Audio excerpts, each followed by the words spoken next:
साथियों, थीसिस लिखना एक ऐसा अमल है जो सिर्फ दो लोग एंजॉय करते हैं, सुपरवाइजर और प्लेजरिज्म सॉफ्टवेयर। स्टूडेंट वो तो सिर्फ अपनी जिंदगी का सबसे बड़ा क्राइसिस फेस कर रहा होता है।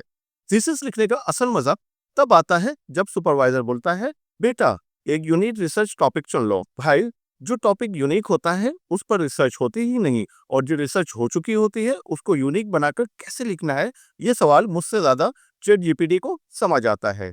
जब किसी से टॉपिक का मशवरा लो तो हर बंदा आइंस्टाइन बनता है। यार, एआई और क्वांटम कंप्यूटिंग पर लिख लो, साइबर सिक्योरिटी ले लो, एग्रीकल्चर और ब्लॉकचेन मिला के कुछ नया सोच लो, कोई आर्टिफिशियल इंटेलिजेंस ले लो, कोई मल्टीपल इंटेलिजेंस का टॉपिक ले लो। भाई, मुझे तो कॉपी पेस्ट का अच्छा तरीका नहीं मिल रहा है और तुम मुझे नासा लेवल के टॉपिक दे रहे हो। और फिर थीसिस लिखने का सबसे बड़ा टूल आता है और वो है गूगल बाबा।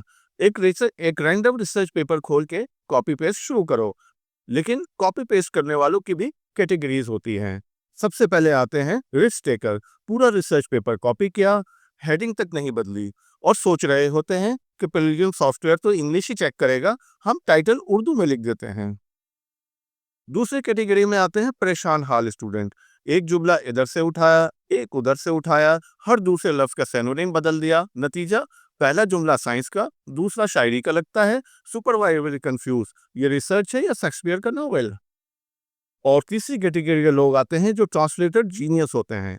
असल पेपर जर्मन का, गूगल ट्रांसलेट से इंग्लिश में किया और उर्दू में सबमिट किया। ये तो मेरी अपनी रिसर्च है बॉस। और जब कंटेंट्स की प्रोपोर्ट आती है तो असल टेंशन शुरू हो जाती है। एक स्टूडेंट का रिएक्शन हो सकता है, प्लेजरिज्म 60% है, मैंने तो सिर्फ 59 कॉपी किया था। कंटेंट सॉफ्टवेयर भी ऐसी रिपोर्ट देता है जैसे सोनी टीवी के क्राइम पेट्रोल के पुलिस वाले क्राइम सीन क्रिएट करते हैं। Red flag detected, copy alert. भाई, मैंने रिसर्च की है, मर्डर थोड़ी किया है।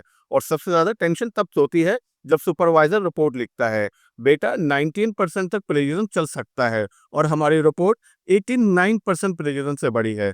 तब सुपरवाइजर की सिर्फ एक लाइन होती है, बेटा तुम रिसर्च नहीं कर रहे हो, इंसाइक्लोपीडिया प्रिंट कर रहे हो। अच्छा, एक बार मान लीजिए थीसिस लिख लिया आपने, फिर आता है थीसिस डिफेंस। मतलब अब सिर्फ लिखने का नहीं, बचने का भी मुकाबला है। और पैनल वाले सवाल ऐसे पूछ रहे होते हैं जैसे तुमने वर्ल्ड वॉर 3 शुरू कर दी हो। बेटा, इस इक्वेशन का लॉजिक क्या है? भाई, मैंने फार्मूला तो लिखा है, इसका जवाब फिजिक्स वाले आइंस्टाइन से पूछ लो। और एक क्लासिक लम्हा होता है जब एग्जामिनर कोई ऐसा सवाल पूछ लेता है जो तुम्हारे थीसिस का हिस्सा नहीं होता। तो बेटा, इस रिसर्च का असर क्लाइमेट चेंज पे क्या होगा? भाई, मैंने थीसिस मार्केटिंग स्टडीज पर लिखी है, क्लाइमेट चेंज का इससे क्या लेना देना है? लेकिन दोस्तों, थीसिस लिखना एक जर्नरी है। ये एक ऐसी फिल्म है जिसमें विलन प्लेजरिज्म सॉफ्टवेयर है, हीरो कॉपी पेस्ट एक्सपर्ट है, और एंड में हीरो सिर्फ उसी उम्मीद पर जिंदा रहता है कहीं ना कहीं एक अच्छी सी जॉब मिल जाए। और अगर जॉब ना मिले तो पीएचडी शुरू कर देते हैं और नए स्टूडेंट्स का थीसिस चेक करके लाइफ सेट कर लेते हैं।